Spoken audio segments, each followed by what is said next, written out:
Hi there, good morning to you. You're welcome to Newsroom. I am Mohammed. Coming up in the next 60 minutes, Akunta Mining refutes allegations of illegal mining amid license revocation directive by the Lands Minister.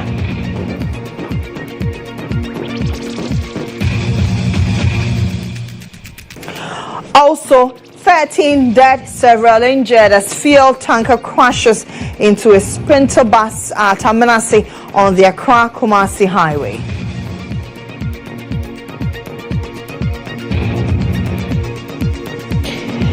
Later, we'll touch on healthcare delivery as rotational nurses and midwives demand immediate payment of 11 months arrears owed them, else government faces their wrath.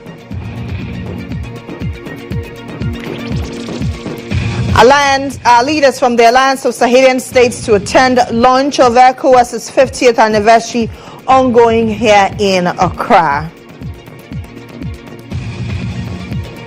And elsewhere, Pope Francis to be laid to rest on Saturday.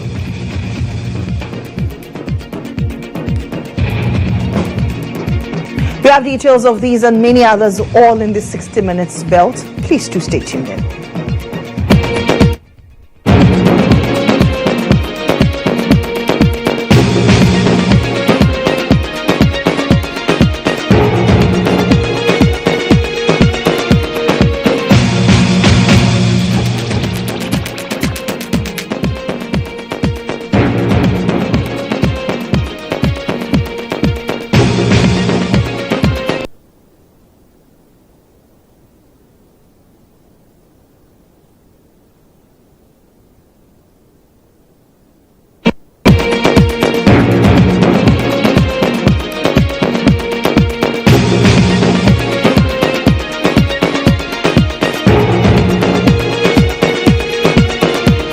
Fatal incident occurred Tuesday around 3:30 a.m. when an empty fuel tanker with registration number GR130016 veered off its lane and collided with a speeding Sprinter bus. Eyewitnesses say the impact of the crash was devastating, killing over a dozen passengers with others in critical condition. He claimed the driver was reportedly sleeping. The bodies of the deceased have been deposited at the Suhum Government Hospital morgue, while the injured are receiving treatment at various health facilities. Emergency services, including the police and the fire service from the Eastern South Police Command, responded swiftly to the scene to rescue trapped victims and restore traffic flow on that busy highway. The accident vehicles have been towed. Investigations are also underway to determine the exact cause of the accident. Let's listen to an eyewitness. About 3:30 to 4 in the morning. Which is that we drive we made to say Omobano which now style more checking the diesel and we say okay but I'm sure in the liku but also for stop as well then Uncle do time as be at the channel they wait to load if your mom by anyone a higher na still the things in the siam nanima at 2 years cross kwano no so person then or something see other lane other lane no is ana trot on zaire aben ewie tinetuna na ba lese choton da mwamwa pra driver ankasa mate ankasa school kwala wu market for sika esesa wa akwenye sika ketwa 200 100 badina da ma police for no ene fun na before the other part the fitila no choton de ono de ono cross no the bone the choton de.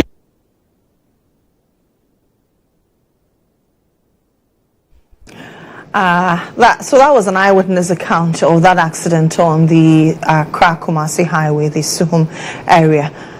We send our condolences to the families of the deceased in that accident. But moving on, management of Akunda Mining Company Limited has denied any involvement in illegal mining activities within the Tano Forest. This comes in response to a directive from the Minister for Lands and Natural Resources, Emmanuel Amakofi-Boa, instructing the Minerals Commission to revoke the license of Akunda Mining immediately.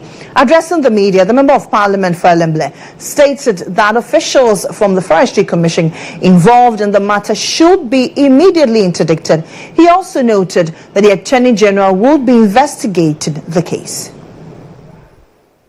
In light of the overwhelming evidence, I have authorized the Minerals Commission to immediately take steps to revoke the lease of Akunda Mining with immediate effect. I've directed the Forestry Commission officials connected to these illegalities be immediately interdicted pending further investigations and prosecution. Security agencies have been notified to investigate security officers who have had dealings with Akunda Mining in this particular forest reserve. The Attorney General has also been briefed and has taken over the investigation for further action. Akunda Mining does not have a lease to mine in the Tano Nimri Forest Reserve, let it be noted. And their mining activities in the forest are illegal and criminal. And that the NDC Mohammed government will stop at nothing to bring this company and or any other company that is engaged in a similar act to book. This is a warning to all large-scale mining concession holders hiding behind legal leases to fund the destruction of our forests and river bodies. We know some of your schemes, and we are coming after you.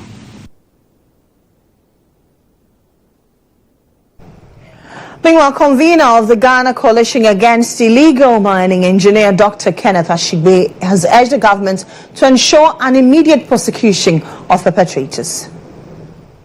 I think this is a very important thing. And for all of us, we will be counting the number of days for this case to go to court. I know that Attorney General will be asking that he wants to make sure there's a solid case and all of that. There's ample evidence of the illegality that has been done from 2 years ago up till today. And now, fortunately for us, we've done intelligence-led work. And so we all will be watching. And I'm pretty sure some of us will start going to look for money so that we'll join the case to hide it. And I would urge that the work that was done by the Minerals Commission, the pilot that was done, we find a way of extending it. Because that was a great work that was done. That was a partnership between the Minerals Commission and the UMAT professors. So we need to do that. Because currently now, excavators are weapons of mass destruction.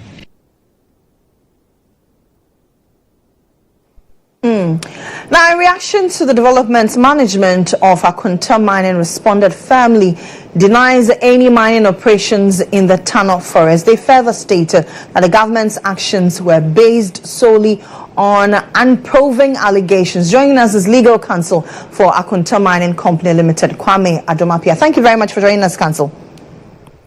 Thank you. Hello, counsel. Can you hear me? Thank you. You say that the minister's assertions are unproven allegations. How so? Akunda Mining has no license in the Tano has no license to enter Tano Nimri Forest, and that has never done so. Akunda Mining has not sent anybody to mine in the Tano Nimri Forest. That is not correct if anybody says so.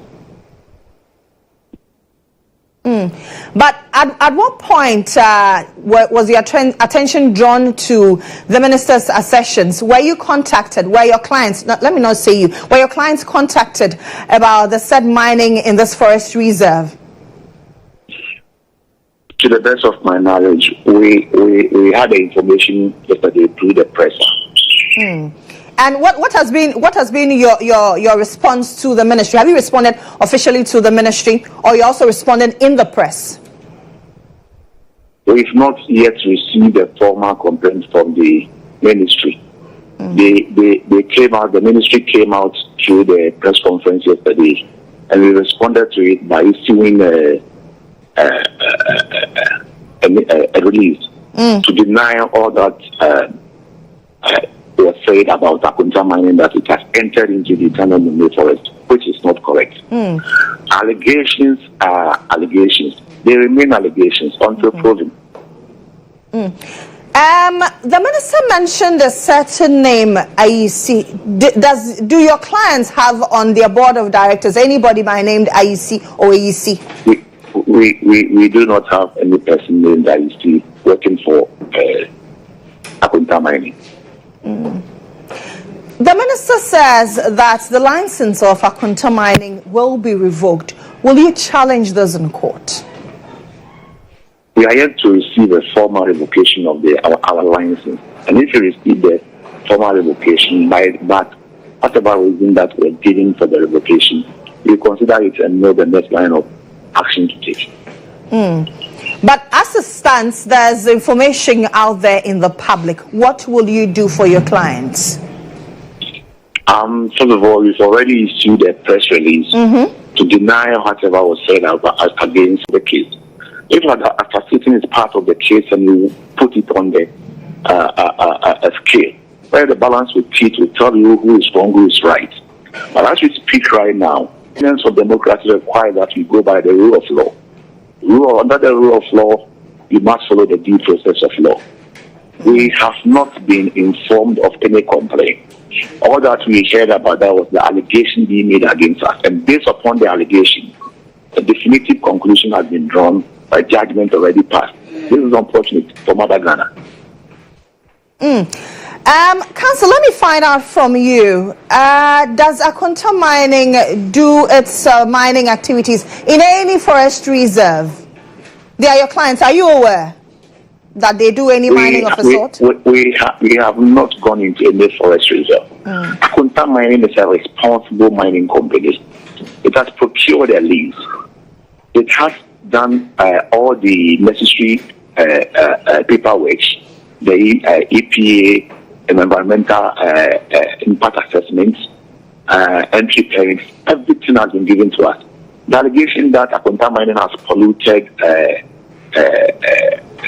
Tano River is just unfortunate. Tano River doesn't take its source from where Akunta mining is. It flows downstream from upwards. Are we telling the whole world that flowing Tano River from where it starts from up to where Akunta mining is, the water is pure and clean? That's why we are telling, and it only starts polluting from where Akunta mining is. Akunta has not gone into Tano Mumbai forest. Even the concession that Akunta mining has around Samaraboy, when Akunta mining entered onto its own concession, part of it has already been degraded. It has already been mined by Galamseyers. And it had to reclaim the land, and after the reclamation has planted 18,000 coconut trees. It is there for everybody who cares to check to know that it is. Which areas are these? You say how many coconut trees have been planted? Samaraboy, where it has its mining. And the Mumbai forest is also around Samaraboy. Okay. But where Akunta has been given concession, because of the degradation by the Galamseyers, it had a duty as a responsible mining company to backfill the land, or what we call a reclamation. After the reclamation, the company has planted 18,000 coconut trees. You go there today, you find out. Any responsible mining company knows that it has also social responsibility towards the people. And we've just done that. We are planning to plant about 32,000 extra more. And a company who is degrading the environment will not care to plant trees. 18,000 coconut trees. Do you know the economic value of this? My sister, it's not true that Akunta mine has entered into the what do you call it, Tano Mumbai forest. But I don't know. When you allege something, it has to be proven. Allegation alone is not sufficient and cannot stand as proof of what you have been alleged. test it, put it on the scale, and the credentials will tell you who is right, who is wrong. Are you able to, you say you have a lease, you're saying that where your concessions are is nowhere close to the forest reserve. Are you able to tell us where your concession or the lease covers? The concession is on Samaboy land and another part of what you call Abokwasi. These are the two concessions of Mines. Is it close to any water body? Not that close, but some distance away from the Tano River. How close? I mean, 400 meters, 500 meters, a kilometer. How close? I cannot hazard a guess right now, but I know that they are not far and they are not that near. But have you? When was the last time you went to the concessions, sir? I've not been there for the past a year or so. A year. Yes. Would you know if, perchance, illegal miners have encroached on the water bodies, and so probably that is why Akonta mining is being cited? And my sister, as I told you from the beginning, if anybody cares to know, Tano River does not take its source from Samraboy. The river is coming from upstream, long distance away from Samraboy. But before it gets to the Samraboy township, let's ask ourselves whether the water is pure and clean or is already polluted. And the water flowing downwards cannot go a reverse way. So you cannot say that assuming that's admitted for purposes of argument that flowing from where Samraboy is, it is about Akonta mining, which it is not the case.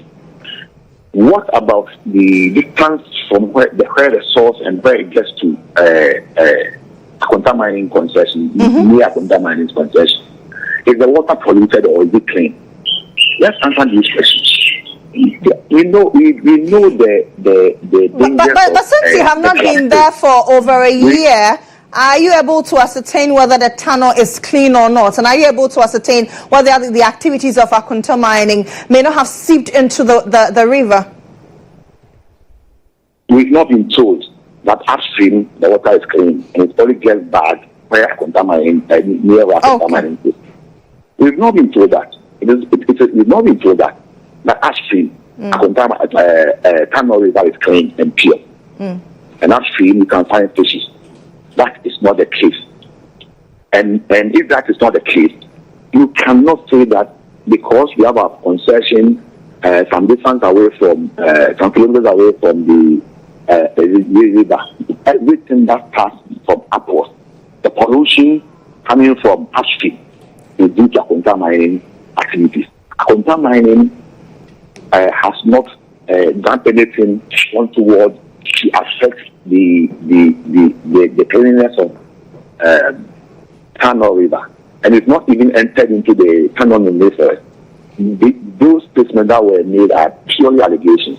Okay. Will you then challenge the minister to prove these allegations, since you're saying that he has alleged, so he must prove it? Will you then challenge the minister to prove this? I'm not saying that you have to challenge the minister to prove No, I'm asking you as Akonta mining, will you challenge the minister to prove this? It is a duty for you and I, everybody, to find out from the sources of the but Akonta mining has been mentioned. I have not been mentioned, so I'm asking you. The water is clean. If it is not, then don't blame it on Akonta mining because you have not contributed to the pollution of the Tano River. Okay. Secondly, Akonta mining has not entered onto the Tano forest. We have no license to do so, and we dare not to go into the forest because we have not been licensed to do so. But at some point, did you want to go into the forest reserve? At some point, did you? Akonta mining. I cannot deny that at a point in time, an application was made. Okay. And it was flatly refused. Right. And since you have been refused to enter into the forest, you cannot go. Okay. The last time that after this election, we saw people entering AGU's concession in Obuasi. What happened over there? If those people had been successful to mine and polluted the water there, would anybody have blamed AGA? We are fighting galamseyers. Let's fight galamseyers and do not single out individuals. Absolutely, Council.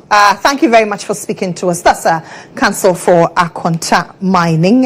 He is Kwame Adoma Apia. Now, former spokesperson for the Education Ministry, Chrissy Kwarteng, is calling on the Minister for Lands and Natural Resources, Emmanuel Kofi-Boa, to resign from office for incompetence. His comment is in reaction to the minister's disposition on Monday, April 21, when he was seen in a video shedding tears for the devastation allegedly caused by Akonta Mining Company in the Western region. Following that, the minister subsequently revoked the licenses of Akonta Mining.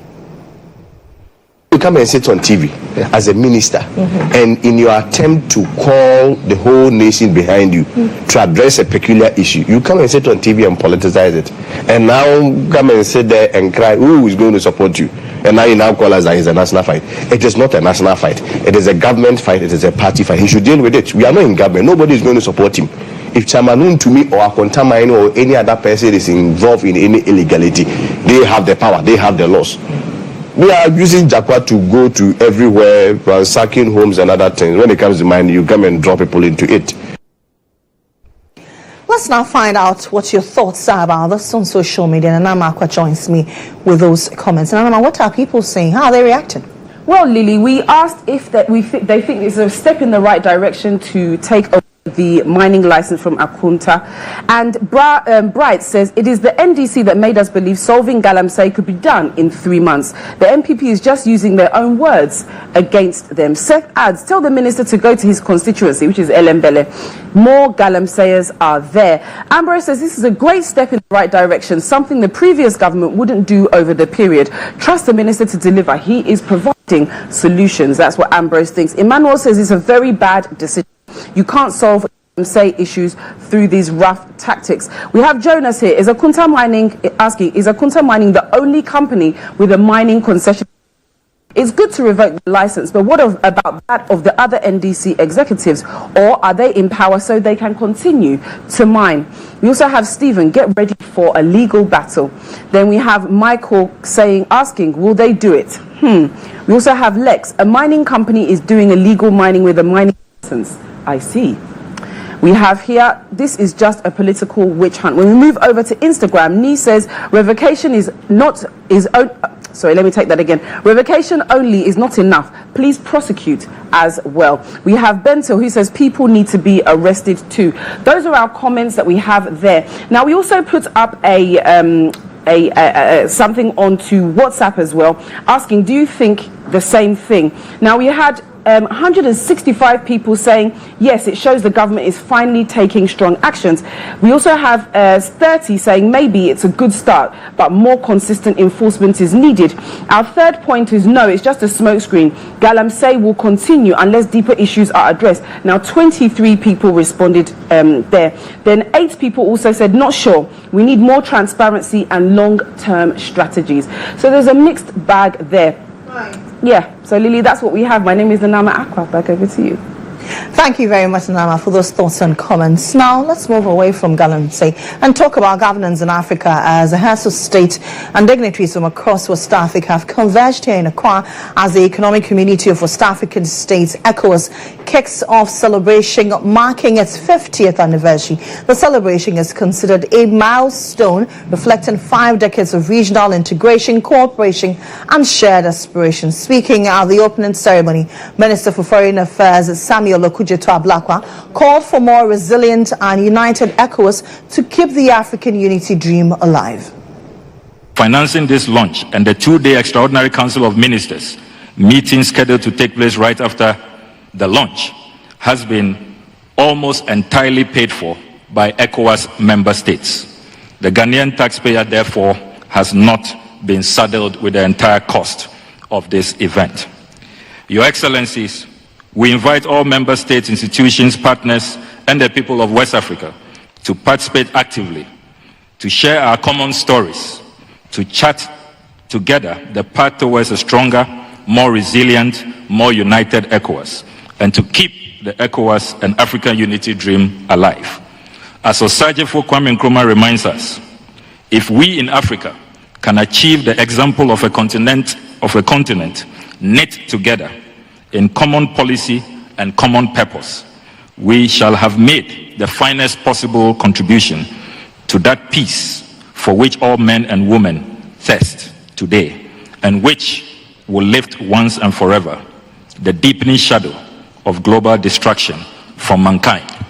Once again, Your Excellencies, on behalf of His Excellency President John Dramani Mahama, the government and chiefs and people of the Republic of Ghana, I extend warmest welcome to all of you, our distinguished guests. May our deliberations and celebrations in the coming months inspire renewed hope, solidarity, and ambition for West Africa and the entire African continent.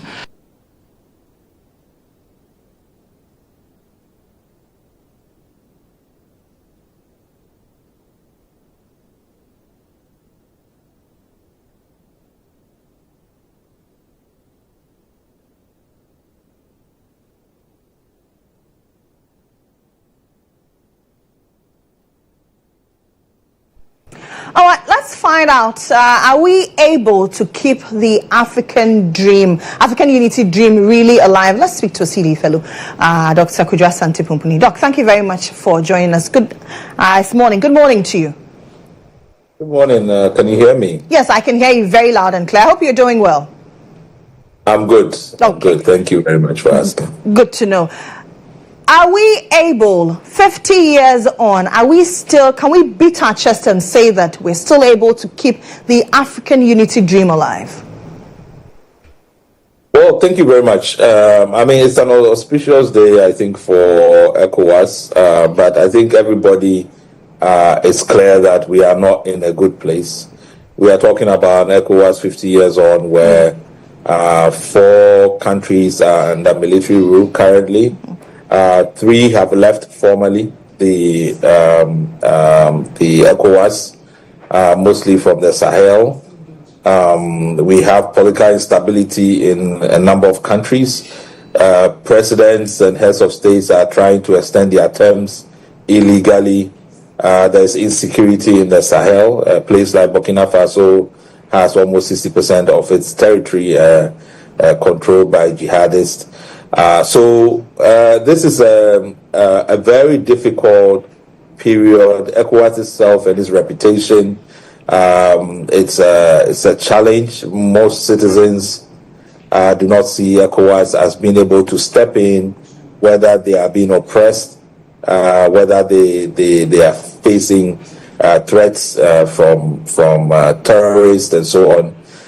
And that has put a lot of strain on ECOWAS to basically move from this vision of ECOWAS of the states to ECOWAS of the people. So I think that it's almost a moment of reflection, but a reflection that shouldn't take too long, because there's a lot of work to be done to try and regain some of the vibrancy and the positive actions of ECOWAS in the early 2000s during the period of the African Renaissance. In the speech of the Foreign Affairs Minister, he mentioned that they are expecting the 3 leaders from the Alliance of Sahelian States to join in this celebration. Is this an indication that, well, we are bridging that gap and bringing them on board? No, I think we have no option in terms of the trying to still maintain some arrangement with the 3 Sahelian states, even though they have formally withdrawn from ECOWAS. There's some sort of a 6-month moratorium to allow for more engagement. But just in terms of the way our countries and our cultures are connected, as President Mahama stated when he talked about it in the State of Nation address and the inauguration, that we still need to create engagements around security, around trade and free movement of people, and other kinds of arrangement, even as we sort of work out how we proceed politically. So I think this is in the right step, that we keep letting them know that at the end we're still one people and we have to work together.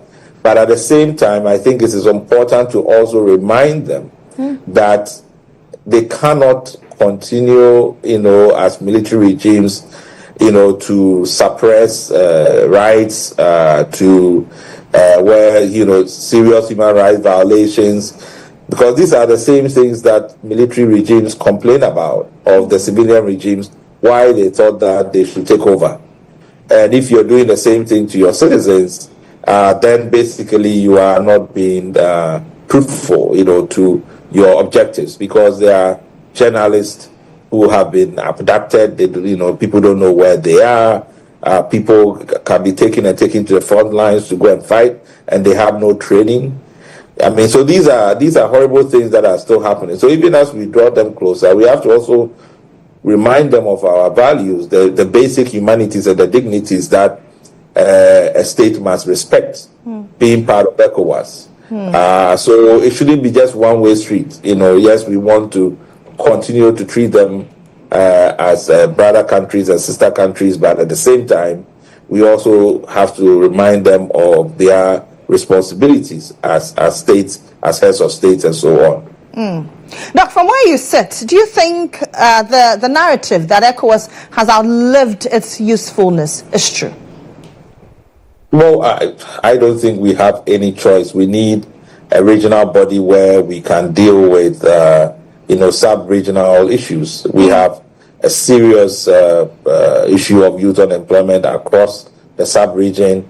Just recently, I'm sure your news media has covered it, the proliferation of opioids that are coming through the Mali corridor. Yeah. We have insecurity problems in northern Benin, in Burkina Faso, in Mali, in a lot of places that are threatening the northern parts of Ghana. We have climate change problems, so you cannot, no single country can deal with these things on their own. You still need a regional body where we can, work together to find solutions to cross-border issues. So I don't think that is even an option. Okay. We have to make ECOWAS work, but it means that ECOWAS must work on its reputation going forward. And that means there's a need for very substantive reforms of the ECOWAS Charter, but also some of the supplementary protocols. All right, Doc, thank you very much for speaking to us. That's Dr. Kojo Asante-Pumpuni. He's Director of Advocacy and Policy Engagement at CDD.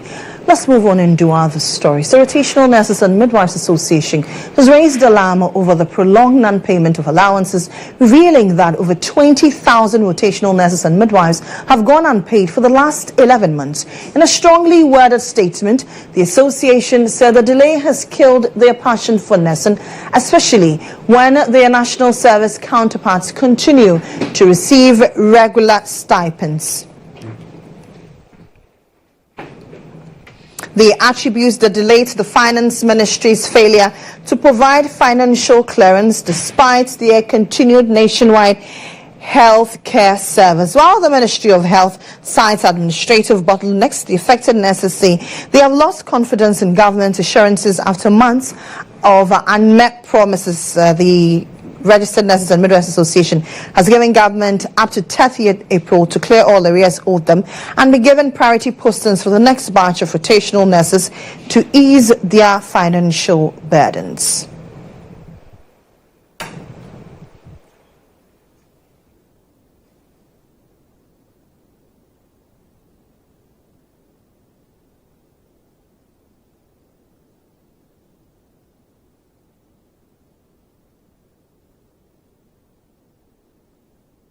Now, Ebenezer Boateng is National President of the Rotational Nurses and Midwives Association, and he joins me here in studio. Thank you very much for joining us. It's afternoon. Good afternoon to you. Good afternoon. You say you've not been paid for 11 months. The government appointed ministers, and we even issued a flyer to congratulate the health minister. So on 29th, we sent an official letter to the Ministry of Health and the Ministry of Finance seeking a courtesy visit where we would have the chance to tell them of what we are going through. But unfortunately, it was ignored. We've sent petitions, not a petition, petitions upon petitions to these ministries, not only to Ministry of Health and Ministry of Finance. You say you sent petitions and it was ignored. Under this current administration? Yes. Okay. Yes. Who did the petition get to? Okay, so the first one was received at the reception. Okay. And they promised us that it will get to the minister. We waited but for about a month. are you aware whether it was forwarded to the minister? Yes, so we followed up with the second petition, which was sent to the minister's secretary.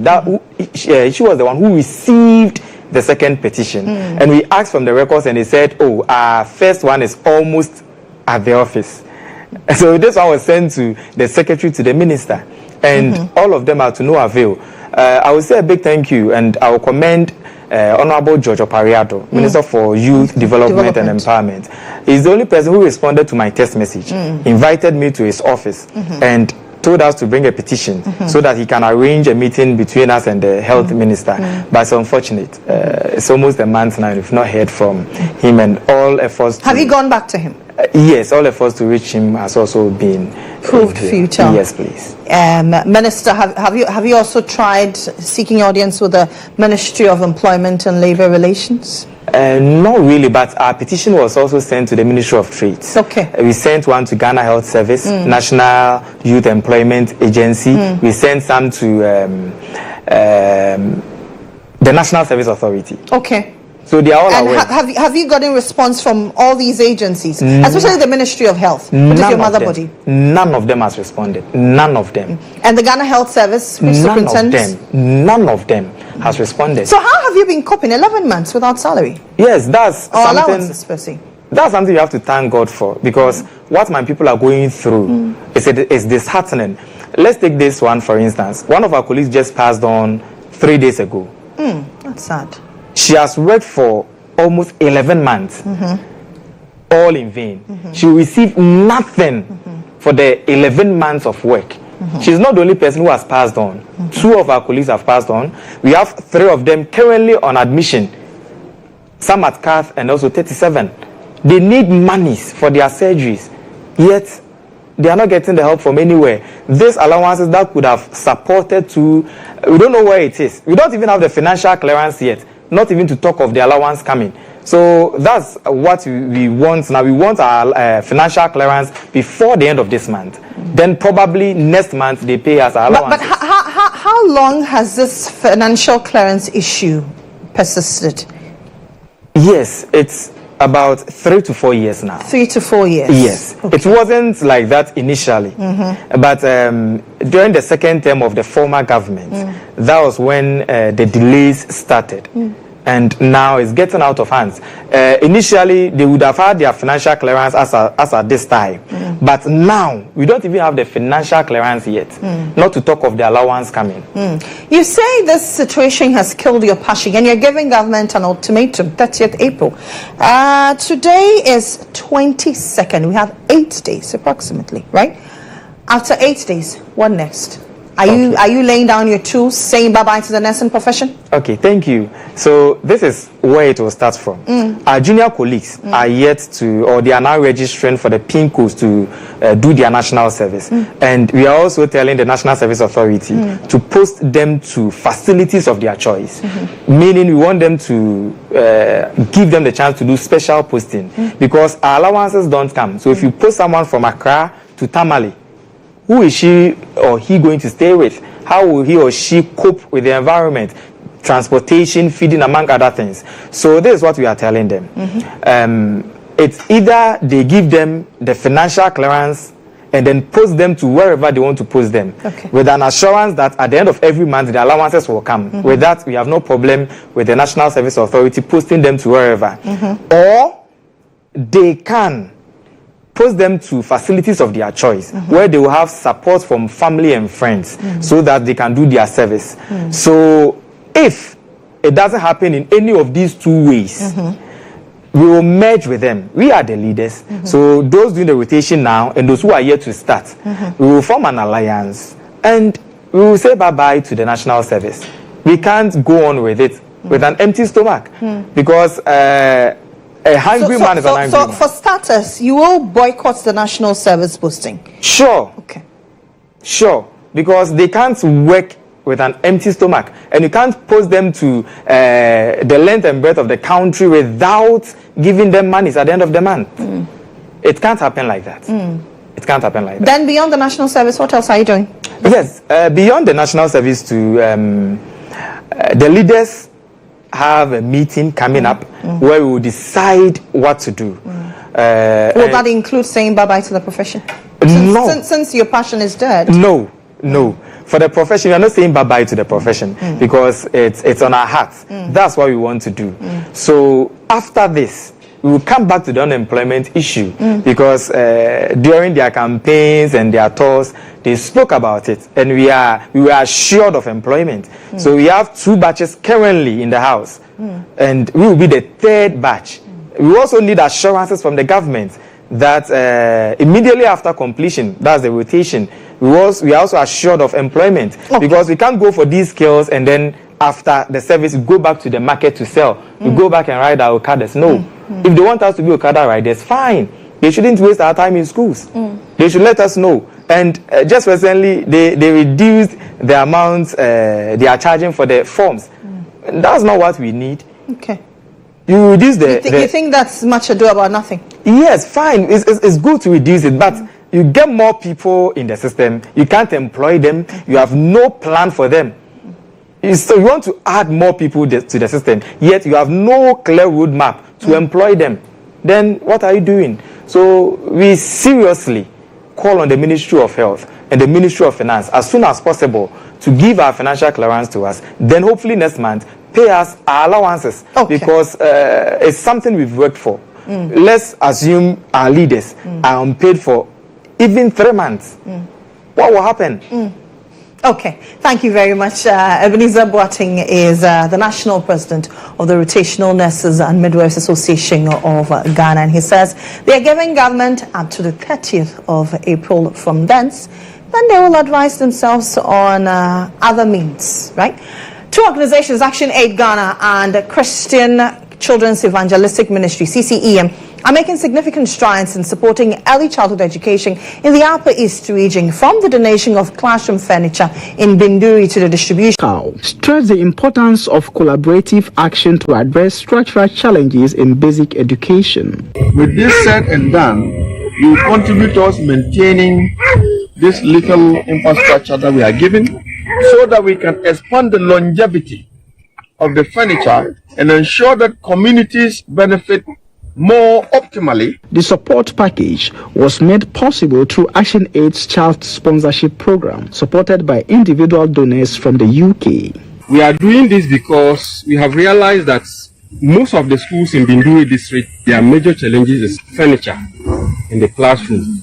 And so we have seen it as a priority to support these schools conducive environment to learn. Representatives from the Binduri District Assembly and Ghana Education Service commended the effort, describing it as timely and impactful. So we are appealing that if government, NGOs, stakeholders and opinion leaders should come to our aid for the children to be able to learn and learn well. Meanwhile, in the Garu district, the Christian Children's Evangelistic Ministry, CCEM, celebrated Easter with school children from the Fafa Bible Club by donating essential school supplies. Thanks to the generous support of Talent Home Care Agency Corps, led by CEO Etiel Teni Alenga. And we are hoping to do more in the coming years, and also urging other people to come on board. Children received 100 school uniform,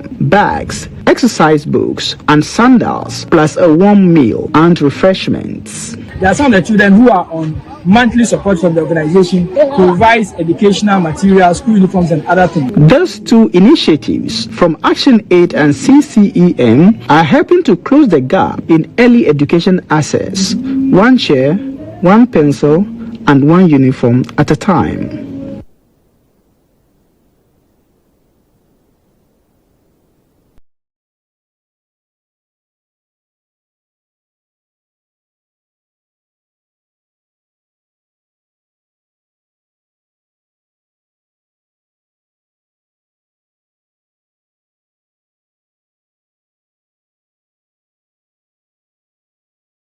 development themes, including job creation, energy access, food security, and climate resilience.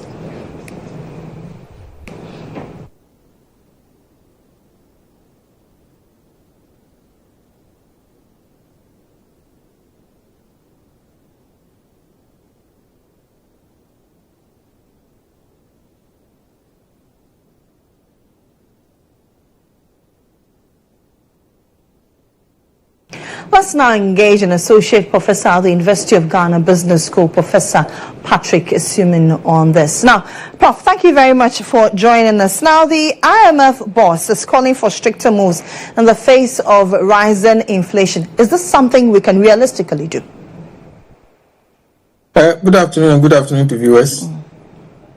It's not surprising when the head of the IMF makes that call that we should focus on, take stricter measures against inflation. Exactly what that entails differ for country to country. I think that depending on whether your inflation is driven by monetary excess money supply or supply side constraints, what that would take is completely different. So in our case, it's been obvious for a while that our inflation is primarily driven by supply side constraints. So our focus should not necessarily be policy rate hikes, as it appears to be urging central banks to do. We should try and address the supply or the cost of doing business, the cost of production in our country. Now, prior to this government coming into office, we're shut out of the capital market. Currently, we've been able to secure a staff-level agreement. What more can we do to show up investor confidence? How do we re-enter the capital market? I don't think that re-entering the capital market right now should be our primary concern. The economy of Ghana has problems to deal with. We have problems with production. We have problems with overdependence on foreign financing. We have problems with cost of production. We have problems with our government finances. Let's fix those problems. Once you fix those problems and then people see that the economy of Ghana is strong, the investors will come. I mean, there's nothing more alluring to investors than a growing economy. An economy that is resilient. But how are we going to grow our economy? Business School. Let's now tell you what's happening in the sports world with Monica Bukari.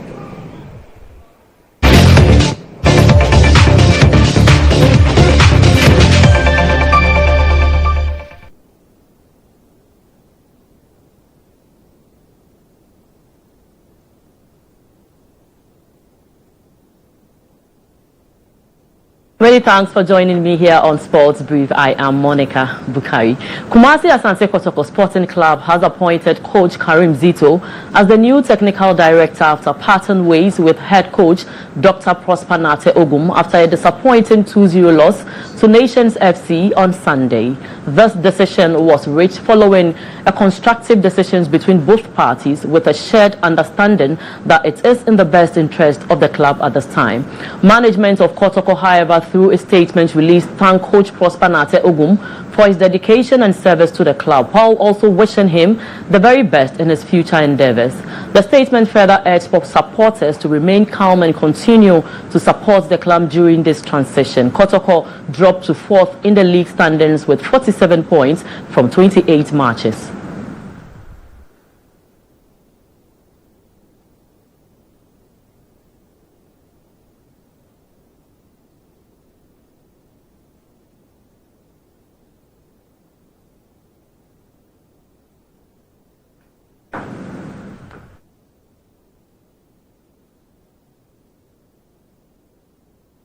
Now, away from that, let's head to the Satellites camp, and following the 2 days training in Cairo ahead. And that's it for Sports Brief. My name is Monica Bukari. Do join us at 1 p.m. for more sports. Back to you, Lily Mohammed. Thank you very much, Monica Bukari, for that sports update. Let's now tell you what's happening on the foreign front.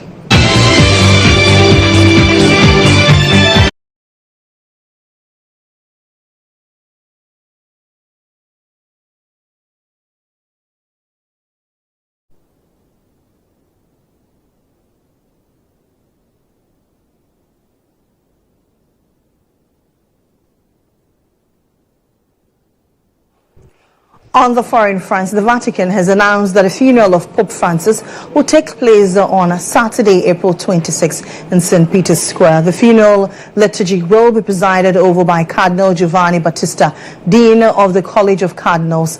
At the end of the Eucharist, a final commendation and valediction will be held before Pope Francis's coffin is moved inside St. Peter's Basilica. Following the rites, his body will be transported to Rome's Basilica of Santa Maria Maggiore for burial.